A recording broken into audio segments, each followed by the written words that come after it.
about how hard you hit. It's about how hard you can get hit and keep moving forward. To infinity and beyond. Some people without brains do an awful lot of talking, don't they? It's classified. You talking to me? I could tell you, but then I'd have to kill you. I can't fly! Expecto Patronum! Entertainment X. You never know what you're gonna get. For this episode, I sit down and chat with Matt DiCarlo. Matt is currently stage managing on Broadway Beetlejuice, the musical, and simultaneously directing The Play That Goes Wrong, the national tour. Matt's ambitions are infectious.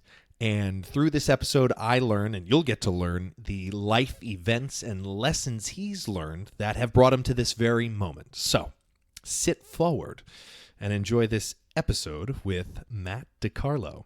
Keep on keeping on. We're back. I'm Clayton Howe, and today with me is Matt DiCarlo. Matt, thank you for taking this time to sit down with me today. Thank you. I'm excited. It's going to be fun. Yeah. I'm catching you at the end of a full work week, or It's true. or the beginning of a new full work. It all depends on how you look at it. So today's Sunday, right? We're chatting. You just finished a matinee, Beetlejuice. Yes. Tomorrow's rehearsals, The Play That Goes Wrong. Correct. Stage managing today, directing tomorrow. Yes. This is cool. Is this what you wanted? It's completely. I mean, I think I always say it never falls short on me that like I am living the dream that I thought I had when I was a kid. I think it's I feel really fortunate to be able to have all of these cool opportunities coming my way. Yeah. We're going to talk about all of it and so much. Let's go back to the beginning of time.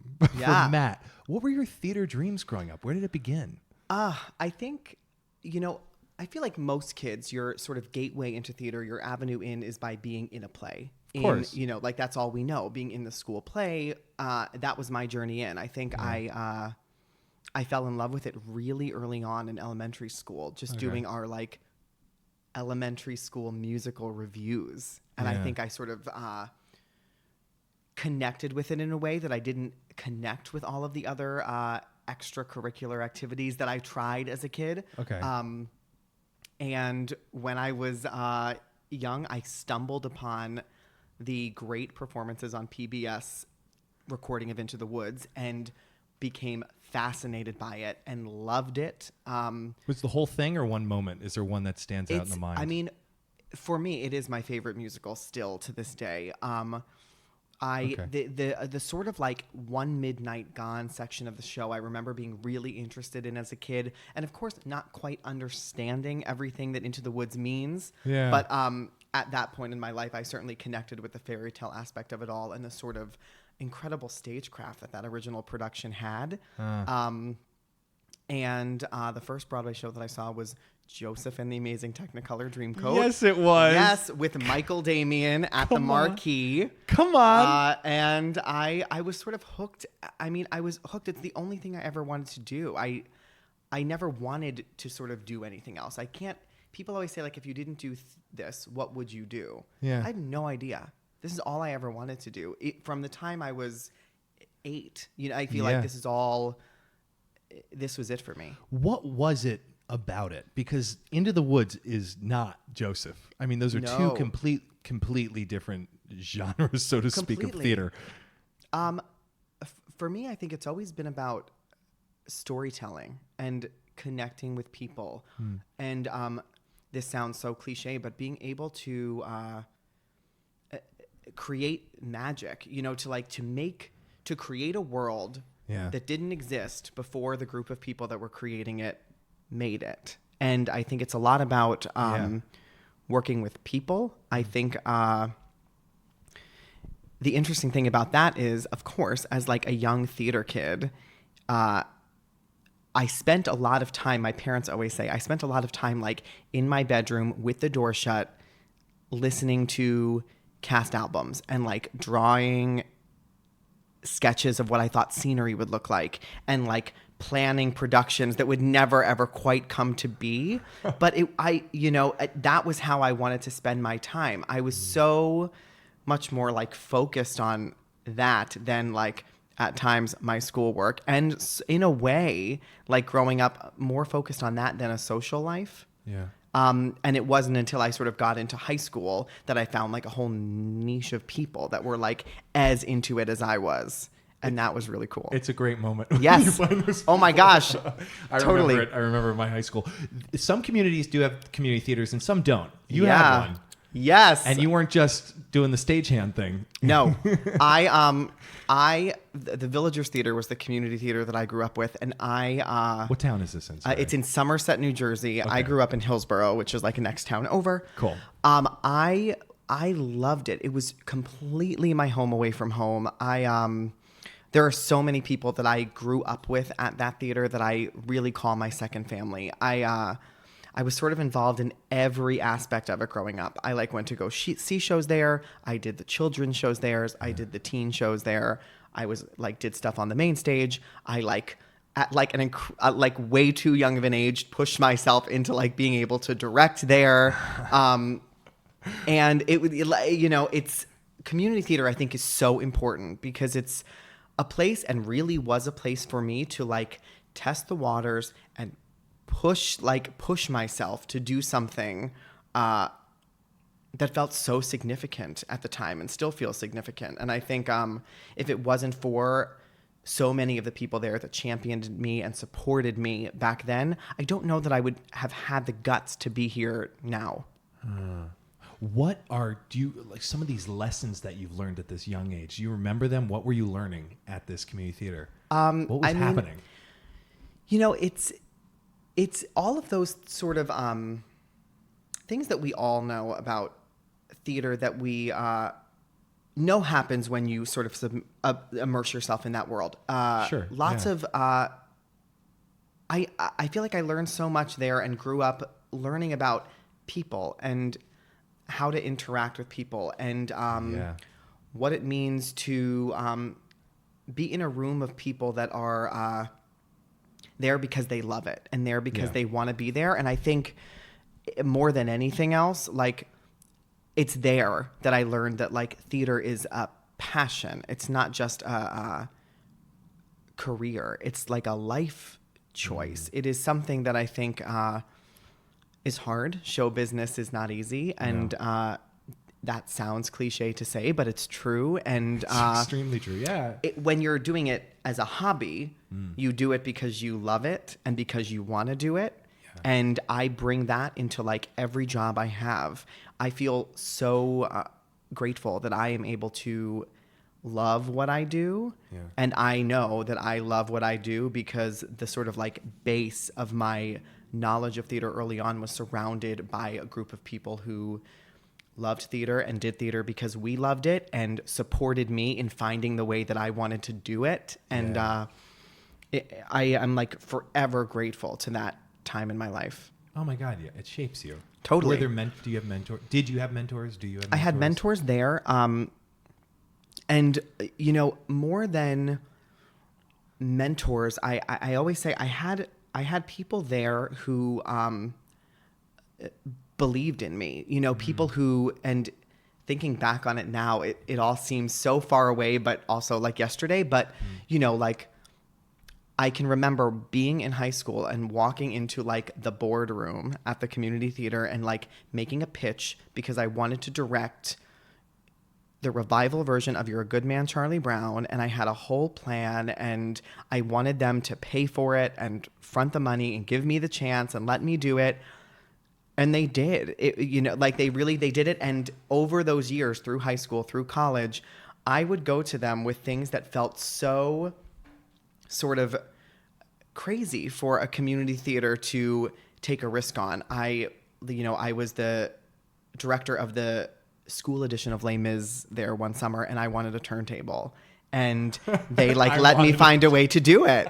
And I directed Peter Pan there. And I was I'm only doing it if we can have Flying by Foy and we can rent these costumes and I'll finagle the budget and I'll do this and I'll do that. And they let me do it. I wanted to start a program to train young kids about how to be in a musical. It was called Miniature Musical Makers. And my dear friend Donna Kimberlin, who was my biggest supporter there and is a really, really close friend of mine, said she would start it with me, and we started a program that is still running today. And again, it was just, I felt like the answer to me there was always yes.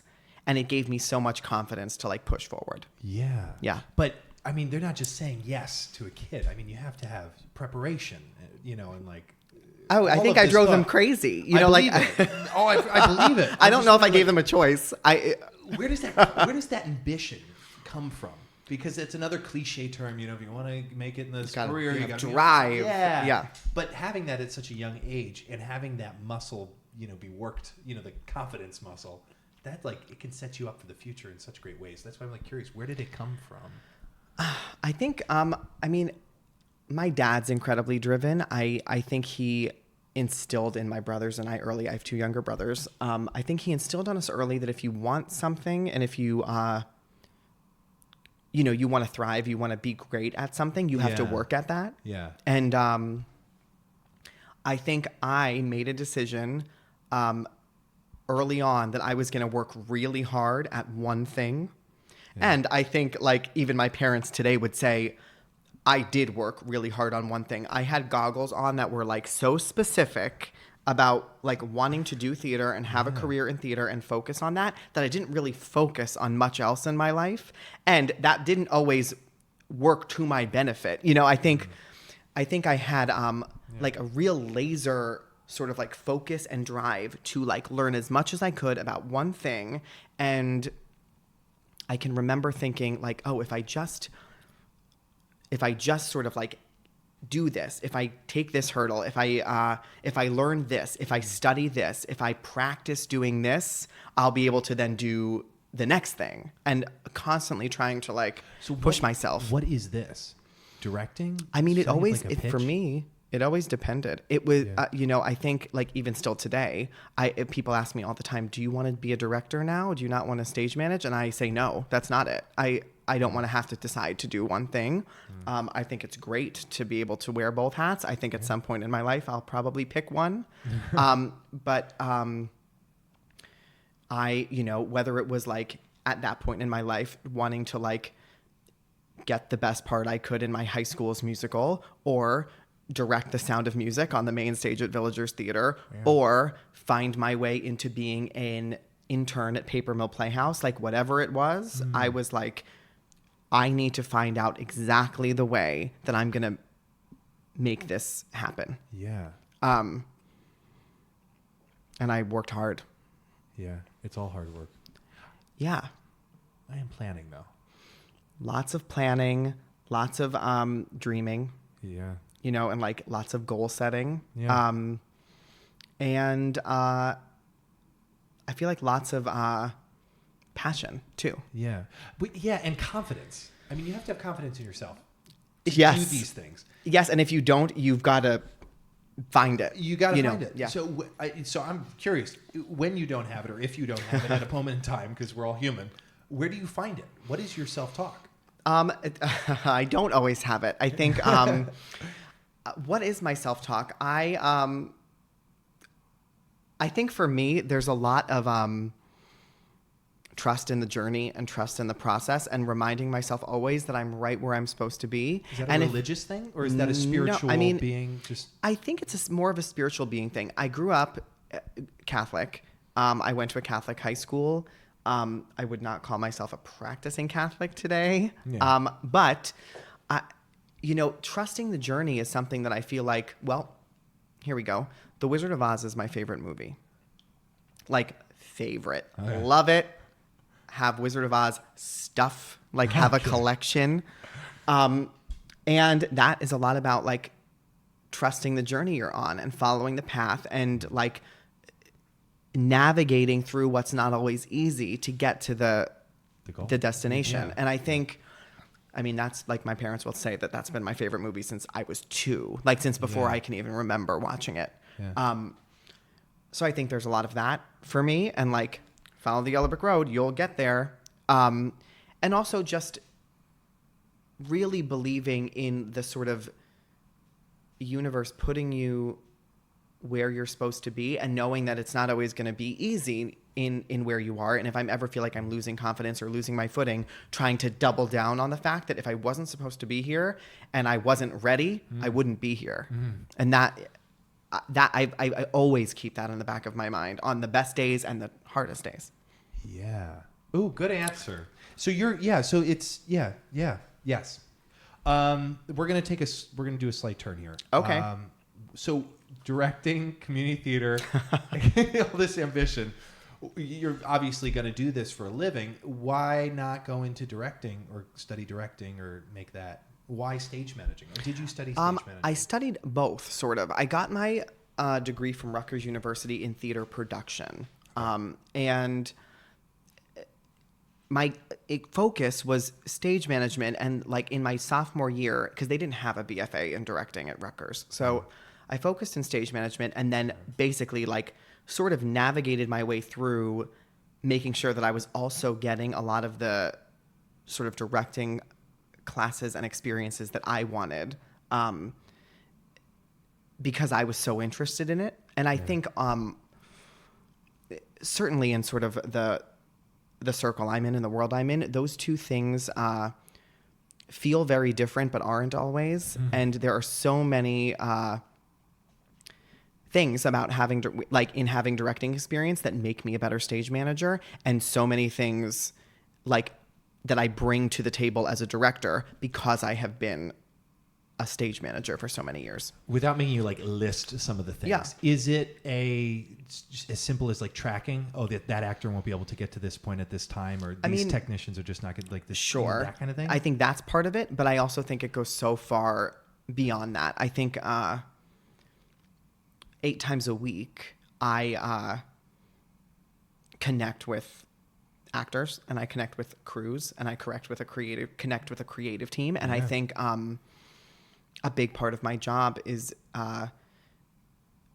maintaining the artistic integrity of a show and making sure that everybody is always in the show that we're doing, and training understudies and working with replacements. And so much of that comes into play when I'm a director. You know, I sort of over the years have developed a way that I talk to people and take people through a rehearsal process. And I think a lot of the directing work I have done has been recreating shows that I have a very sort of close life with. Rock of Ages, The Color Purple, The Play That Goes Wrong. Yeah. And I have such a specific language about those shows that I'm able to sort of bring to the table. But I'm also, like you said, able to, as a director, step outside of the sort of that part of it and think about the rest of it, meaning like, where is the crew right now? What is happening with the set? Of course, we're not going to be able to do that thing. Right. I mean, I have that understanding of it. I've also been really lucky to work with really special directors. And I think, you know, John Doyle, Alex Timbers, Cheryl Kaller, like I've learned so much really from these people. Directors. And I think they really influence me too. I think I have really close relationships with those people. And I think that their work has really inspired me and the tone with which I approach work as a director. And also their tone inspires me as a stage manager. Yeah, tone. That's a good word. Yes. We'll focus on the positive. What are the things you've seen that works in terms of, you know, getting to yes in a situation, or, you know, just conveying an idea or meeting people where they are, you know, the general human communication, especially on, you know. Yeah. I, as a stage manager, I think so much of the job is how you interact with people. And I think there's a real art to the diplomacy of being a production stage manager. I think it is more about how you say what you say than what you're saying a lot of the time. And I think that, you know, people always ask about like the word no and how do you say no? I think sometimes you have to find a way to say no to somebody or to, you know, navigate a tricky situation. And I think it's always important to operate from a place of, can I say yes? If I can't say yes, can I say yes, but, or can I say yes, and? And if I have to say no, I'm going to do that with grace. Like, I'm going to say no and explain why. Yeah. I think that there's a big difference between a dictator and a leader. And I think I always try to be a leader of a company and not a drill sergeant or a policeman. I think tone is everything. I mean, I really think sometimes I myself am in control of the tone of a room or of a building. And I think that's a big responsibility. And I also think that sometimes I'm there to support whatever the tone of the room or the building is. Yeah. And in both of those situations, I always try to like lead from a place of compassion. I think it's as cliche as it is. I think it's really important to be a light in the room, to be somebody who people feel like is approachable and who is open and willing to listen and also willing to talk. I think, again, I think it's really important as a director, as a stage manager, as an artist, as like somebody who does anything to be able to talk to people and to understand people. And I think there's a difference between listening and understanding. And I always try to understand and not just listen. Yeah. So respond, because it sounds like, you're not reactionary. You don't just, it's not like a reflex. There's a response to it. You've internalized, you're very present. Is there a practice in which you're doing to keep yourself present? Is there anything you're doing before you enter the space or in the morning that gets yourself, present for the day? I mean, I don't have like a morning routine, so to speak. I think quiet time and alone time are important to me. And I live with my boyfriend and my dog. So I think I like to find moments in the morning when I can sort of like be still, be quiet, get ready for the day. I think my time on the subway is like sacred time. I was just gonna say and that. I like put my iPod, like my iPod, Yeah. ancient, my earbuds in and like listen to music or listen to whatever I'm listening to and really try to just like zone out. Because I spend so much of the day answering questions and making decisions. And whether I'm directing or stage managing, I always I make a big joke that like, okay, got to be on. Like now it's time to like turn the switch on. And sometimes that means, depending on what I'm doing that from 10 in the morning till 10 at night based on the day. Yeah. And sometimes it's less and sometimes it's more. Yeah. I always try to be like grateful for all of it. That's another way that I sort of like stay present and stay in it, is that I myself sometimes can't believe like the opportunities that I've been given. And I, of course, work really hard for those opportunities, but I also, it is not, it like doesn't pass me by that I'm really, really fortunate and I'm really, really lucky. And I want to like be good at my job. And I think that being good at my job means being present, means listening and understanding, means talking to people with diplomacy and care and compassion. Yeah. And if I have to be reactionary about something, making sure that my reaction is one that is going to always be in the interest of fixing a problem or solving something rather than doing the opposite. Because that ultimately is what I'm there for. Yeah. Oh, this is great. Ooh, this is great. Thank you. Good. Okay, so again, keep moving along here. I'm curious, Rock of Ages. That was the first? It was the first. Stage management? It was my first big job in New York. How exciting. Yes. What was the time frame between college and that? I graduated college in 2007, and I moved to the city right away. And after graduating, I directed some summer stock at Bucks County Playhouse, and I did a lot of production assistant work at Paper Mill Playhouse and got my equity card there in 2008. And in the summer of 2008, I got a message on Facebook from a friend who let me know that they gave my information to the production stage manager of Rock of Ages. Her name's Claudia Lynch, because they were looking for a PA for the off-Broadway production. And I had already agreed to take an equity job at Paper Mill for that sort of same time period. And I was faced with like the first time in my life when I had to make a choice. And in weighing all of the options, it was so important to me to sort of like get myself into the New York commercial theater world that to me, it was worth sort of losing the money and the health weeks of that equity job, which was High School Musical. I remember that.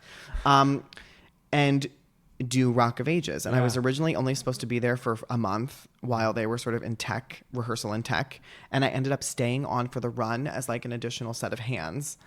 And when it moved to Broadway, they needed an additional stage manager and they offered me that job. And Rock of Ages completely changed my life. I mean, in 2009, we opened on Broadway. 2 years later, a year and a half later, I guess the show transferred to the Helen Hayes. I went from being the assistant stage manager to the first assistant stage manager. And then 2 months after that, right before my 25th birthday, I became the production stage manager. And I was so young at that time to be doing that. And I remember like our press office telling me like, you're the youngest PSM of a Broadway musical. And like, yeah. And I remember feeling that like, that was really cool. And also there was a lot of pressure. Yeah. But the producers of Rock of Ages and Kristen Henge and Kelly Devine, who were the director and a choreographer, really, again, just like supported me and believed in me and were sort of like, do it. You can do it. Take care of the show. And I did Rock of Ages. Rock of Ages was 5.5 years of my life. I mean, I directed a touring company of it. I helped set companies sort of all over the place of that show. And I sort of learned how to be a PSM there while I was being one. Yeah. And some of the best times of my life. I mean, some of the closest friends I have are from the sort of Rock of Ages family. And I think that's one of those shows that everybody who did it will look back on and say, oh, it was the best time. Like we had the most fun during those years. Yeah. What was your relationship with the friend that got you your information sent over? How did they know you? It was a stage manager who I worked with at Paper Mill who saw a Facebook post from Claudia Lynch saying, I'm looking for a PA. And my friend Becky was like, I have just the person. You should reach out to Matt. And oh my God. Yeah. What are some of the lessons that you were learning like right off the bat becoming PSM? Was there anything, everything? I think the things that I learned like right away were that it was a job that was everything that I thought it was going to be. Yeah. But all of a sudden when I was like sitting in that seat, I felt like an unbelievable responsibility, and not just to the people in the building, but to something so much greater. Like all of a sudden, my perspective on what my responsibility to the show was, like, it was a show that I had seen through its entire developmental life to that point. And I think it was really useful for me to have sort of been there from the very beginning. Of course. Because of all the knowledge I had, I think I instantly started to learn the way I wanted to communicate as a stage manager. I think I instantly started to like dip my toes into like, when I need to note the show, how am I going to do it? How am I like, a lot of the questions I got asked in the beginning were, how is it working with a cast of people that is mostly older than you are, and a crew of people that are mostly older than you are? Luckily for me, I had like in community theater, I was like directing adults when I was in high school, so sort of wasn't afraid of it. Yeah. But I do remember feeling like I needed to impress people, and that's not the right word, but I remember thinking that if I wasn't good at my job, people would think it was because I was young. And to this day, I have always fought that. I have always, I've never let my age come into it. I think for a really long time, I was sort of a kid, who was doing things that were often done by people that are older than I am. And I think I heard about that a lot, and I always worked really hard to make sure that people would never be able to say like, oh, that kid who's a little bit of a hack, because I didn't see myself that way, and I didn't want other people to, and I cared so much about that at that point in my life. And some of the actors who were in Rock of Ages back then, who I work with now, some of them are in Beetlejuice. We laugh about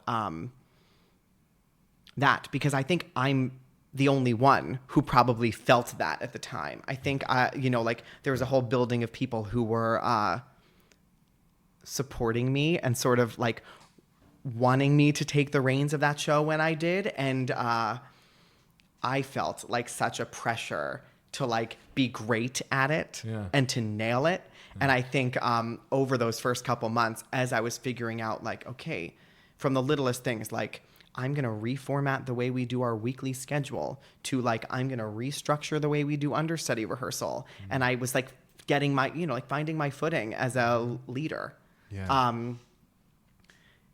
And I think when I made the decision to leave Rock of Ages, I left like 8 months before it closed. It was because I had gotten to a point when I was, I felt like I was ready to sort of like take a leap into a world that I wasn't as immersed in as there. I don't think I wanted to, for myself and for my career, I don't think I wanted that to be the only thing that people thought I was capable of. Stage managing. Rock of Ages. Rock specifically. of Ages. Okay. Yeah. Cool. So I left. Yeah. Yeah. How long was that decision? Was that no, like I'm ready? No, it sort of happened. I kept thinking about it, and I took a leave of absence at one point to stage manage the world premiere of Honeymoon in Vegas, which conveniently was back at Paper Mill Playhouse. And that was my first time being the PSM of a new musical from the beginning. And that was not easy. And it was... I feel like I went from a show that I knew so well that was like a medium-sized musical to a brand new creative team that was a big musical. And once I did that and came back to Rock of Ages, I remember thinking, I want to do that. Like I want to do more of that. And more of Honeymoon. Yes, like more new. I want to like develop new work. I want to do more new projects. I want to meet people. I want to widen my network. Yeah. And I'm not going to be able to do that here in the Bourbon Room. And I owe, to this day, so much of who I am and how I work to those years at Rock of Ages. And I also knew when it was time for me to step away, because I had sort of hit the ceiling there for myself. Yeah. Was there fear? Totally. When I decided to leave, I didn't quite know what my next job was. Yeah.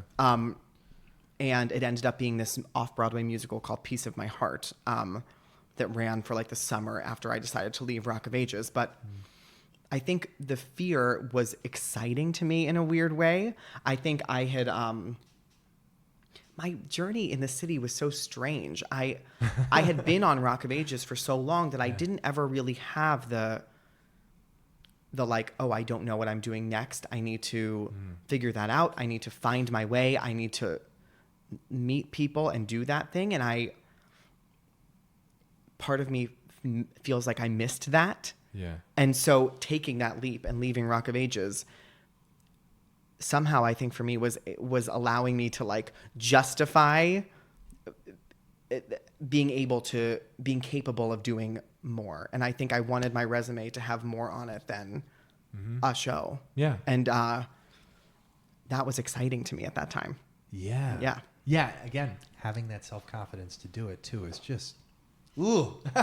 No, it's true. It's almost like you have it worse if you book something right out of college, because you have this whole false notion of how volatile this career field actually is. Totally. And how difficult it is to actually, keep going from job to job. So if you're in one job for a couple of years and then it's like, oh, to leave it, it's a choice. It's a big choice. Yeah. The color purple. Yes. How did that come up for you? I feel like every job I've gotten is because of a connection I've had. The color purple, John Doyle, who directed The Color Purple, is a close friend and often worked with Adam Hunter, who was the PSM at Rock of Ages before I took over. And if I had to pinpoint somebody who was my mentor, I would say it was Adam Hunter. He is also a stage manager who does a lot of directing and associate directing work. And he really taught me a lot about this business and about, again, like how to work with people. And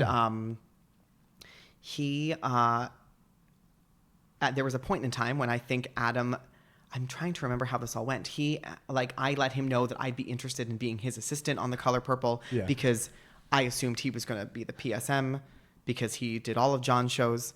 And he ended up letting me know that he wasn't going to be able to do The Color Purple because he had a directing job that conflicted with the rehearsal process, and set up a meeting with John and I.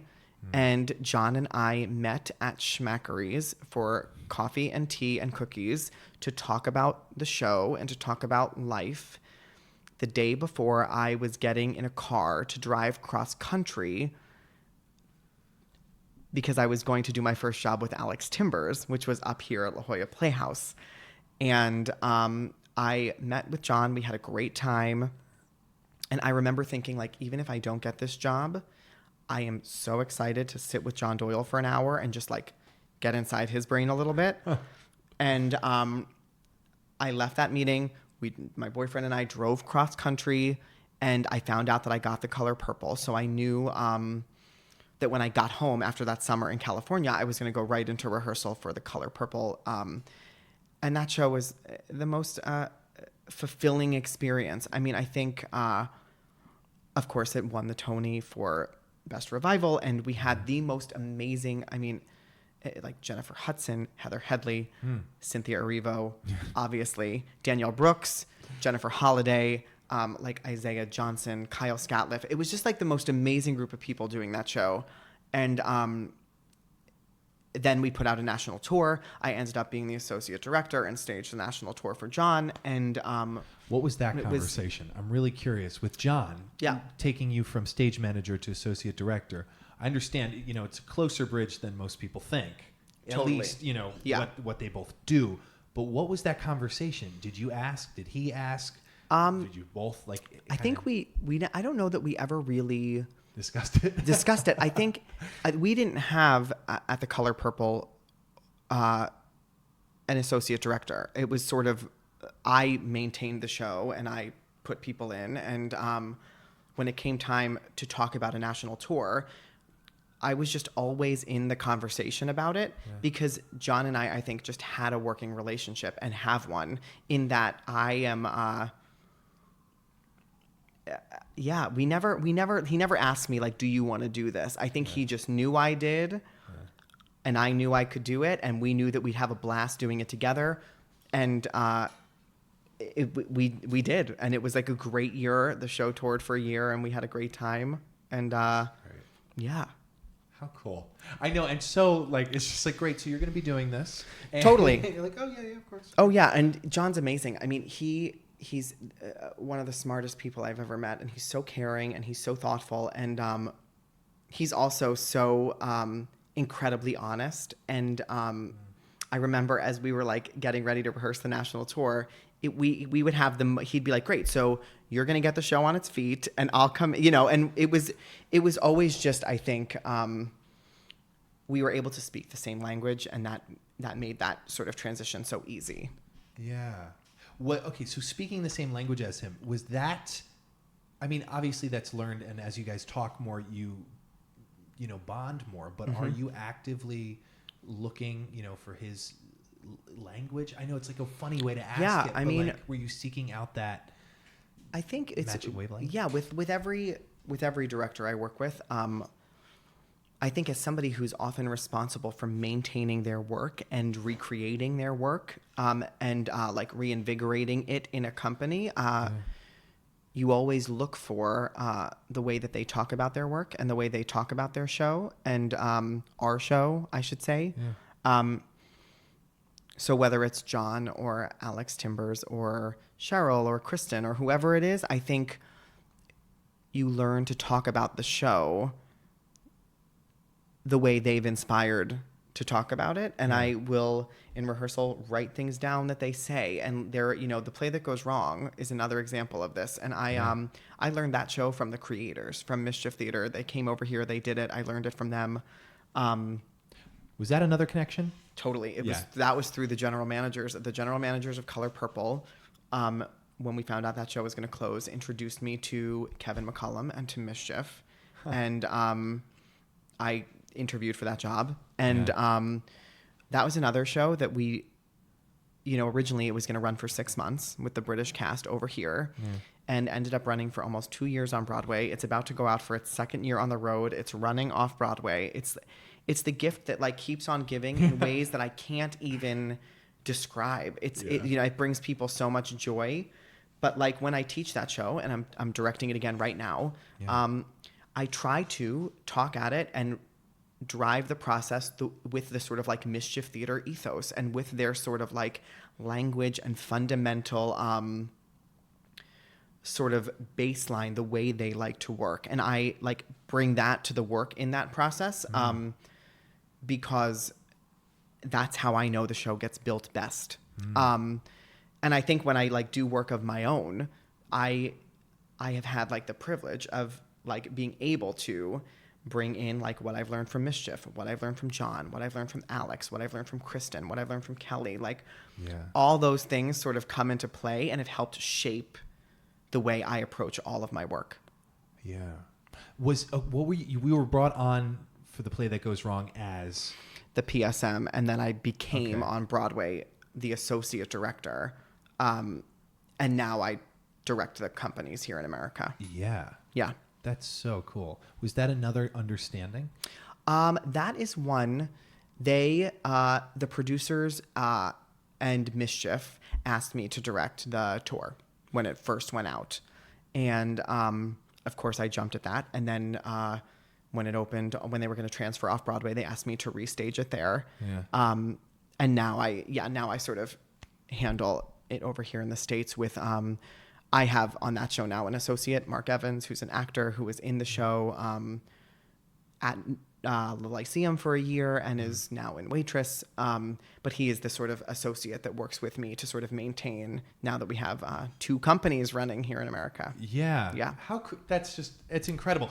Okay, so you drove, rewinding for a quick second, you drove across country to work with Alex. Yes. What was that show?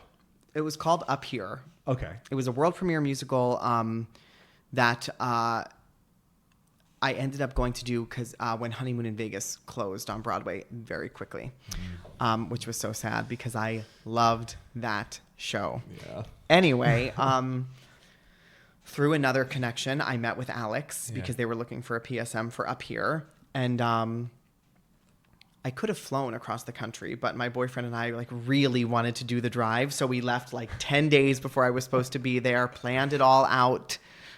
With a company manager friend of mine who got us all like set up at all the different hotels. And I loved working in San Diego. I would go back there in a second. I thought like La Jolla was the most beautiful place to work. It sort of felt like you're in like a resort the whole time you're doing a show. And it was written by Bobby and Kristen Lopez. And the commercial producers of Up Here were the producers of the Color Purple. So there were all these weird connections in my life at that time. Totally. But I had a great time out there doing that show. It was when I really got to know Alex for the first time, and obviously our relationship has continued on over the years. Here we are doing Beetlejuice now. And we also, it was Josh Burgos was the choreographer of that show, and I found his work really exciting and found him really fun to be in the room with, and it was great. Yeah. Is Beetlejuice one of the most technically advanced shows you've stage managed? It is the most technically advanced show. Yes. I would say it was this, and then like Honeymoon in Vegas, probably second, maybe tied with Up Here at La Jolla Playhouse. But Beetlejuice for sure is the most technically advanced. Yeah. How has it been going? It's great. I mean, it is so exciting to see Beetlejuice having the success it's having. It's really amazing. We did the first 29-hour reading of Beetlejuice in 2015. So I've watched the show grow over the years and watched it evolve and have been so immersed in it for so long that it was like thrilling to see it come to full life in Washington, D.C. last year. It was incredible to watch its sort of journey to Broadway, and most amazingly to watch the momentum around the show build over the last couple months. I think it's defied expectations in an amazing way. I think it's connecting with people in a way that is surprising. And it is a lot of damn fun. Like, it's a really, really fun, well-crafted, smartly executed show. It's, I mean, I'm having the best time doing it. Has every journey along the way of Beetlejuice been electrifying? You know, just electric every time? Yes, I've always believed in it. I always, it's one of those, I think, like, on first listen, like, you hear the Beetlejuice the musical and the instant reaction is like, what is that going to be? Yeah. Seasonal? And totally. And we did our first 20-hour reading, and the show was so different than it is now. Okay. But I remember, like, instantly connecting with how funny it was, how charming it was, and how good the music was. And over the years, watching it sort of evolve into the piece it is today has always been exciting. It's one of those shows that every step we took was a step forward. It was not, you know, every show has a different journey, but Beetlejuice is not one that I feel like has taken steps back on its way. It has always been a show that has, like, taken a leap with each part of the developmental process. That's such a good feeling. So cool. When it's always... Yeah. Am I ignorant in saying that this is like the first of its kind to do so well? You know, having such a, you know, dark vibes around it, that it's doing so well. I can't think of another show that has done that. It's really, and it's, you know, I think it was amazing for the show that it got nominated for Best Musical, and we were able to perform on the Tonys, and I think that performance really reached a lot of people. And I think our, I mean, I don't even quite understand it, but our cast album has, like, unbelievable reach. And there's an app called TikTok where the Beetlejuice music is going viral, and the show is, like, wild on social media. And we have, like, watched, since we started previews in March, watched the Winter Garden become more full. You know, like, it's been amazing to sort of, like, over the months, watch that and watch the show's journey and the show's life and the show's energy shift. Like, I can't even explain how rewarding and exciting it is, because so many people have worked so hard on a show that is so special and people love, and it's so cool. What a great feeling. Yeah. As we get towards the end here, yes, in life, what do you know? What do I know? I know that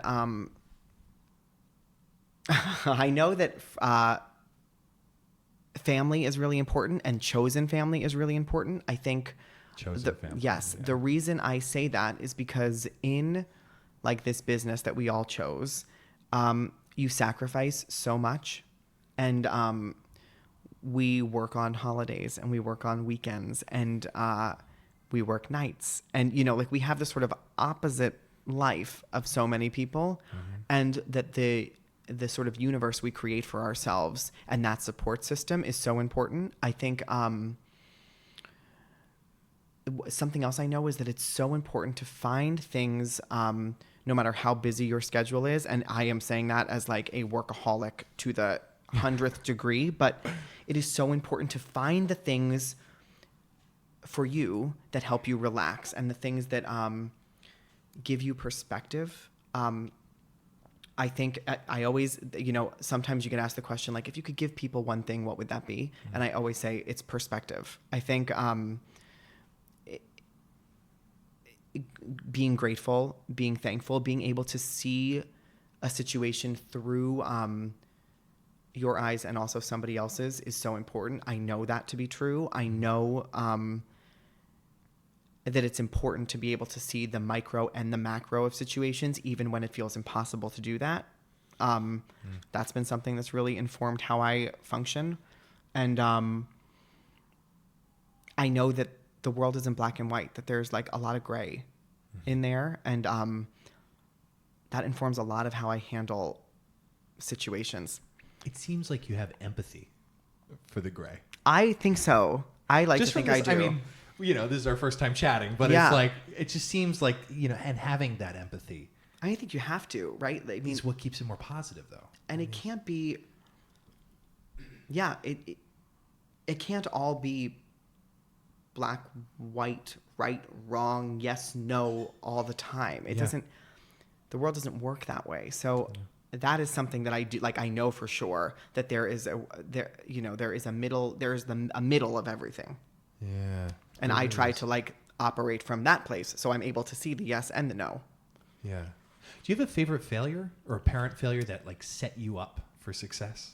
Oh God, that's a hard question. I mean, I don't know that I have one particular thing where I'm like, oh, if I had done this differently, everything would be different. But I do think that I hope I'm self-aware enough to know when I've handled something badly or when I've handled something not as well as I could. And I try to be humble about that and learn from it. I am not somebody who's able to let things go easily, and I let things weigh on me if I feel like I've wronged somebody or somebody feels like I have hurt their feelings or let them down. And I don't like letting people down. That is something that I also know. So I always try to learn from experiences when I've done that, so I don't do it again. Yeah. Yeah. Yeah. That's good. That's really good. Do you have any like favorite books, documentaries, movies, anything that's... I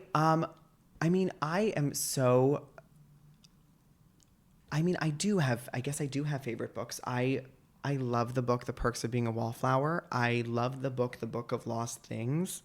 And I'm also like terribly interested in like the New York Times bestsellers. Like I'm so happy to like pick them up. Yeah. As far as movies go, I am, I don't know. I mean, The Wizard of Oz is my favorite movie. I said that already. Yes. I think that aside from that, I think I am a big fan of all of the like criminal documentary, like How to Make a Murderer. I like couldn't stop watching it. All of those, like, I'm in it with Mindhunter right now. Completely. Like all of that stuff I'm so into. I also love a like reality based drama like The Crown. Okay. I'm so into those things. And also such a sucker for like primetime network TV. I like still watch Grey's Anatomy. Come on. No, that is true. That's all good. Yeah. So, but that's also like, talk about one of those things that like find the thing for you that like helps you relax. Watching Grey's Anatomy is like no thought required. I can just watch this thing for an hour and not think about anything and not check email. And it's like so dorky, but I love it. This Is Us, I'm there. Like all of that. RuPaul's Drag Race, love it. I just checked out the pilot of Stumptown. Have you heard about that? Yes, I haven't watched it yet. Holy crap. Is it good? The screenplay writers are so smart. The title of the pilot was Forget It, Dex, it's Stumptown, which is the last line of Chinatown. Yes. I hope I'm not quoting that wrong. But it's just like smart. You know, when you can look at something and it's smart and it's crafted and it's well done, which, I mean, you're getting so much better at in theater alone. I mean, you can just like, I would imagine, I don't know if you get to even read scripts or, just even get to dissect musicals. Totally. For fun. Yes. You're really finding those themes and those keys that, make a good show. Totally. Tell a good story. Yes. Billboard quote, metaphorically speaking, is there a word or a phrase that you'd put on a billboard for millions of people to see? It is what it is. I say that all the time, and it could mean any number of things. Yeah. But I mean, it sort of is my ethos about everything, and it goes back to like, I'm right where I'm supposed to be. It is what it is. Like, here I am.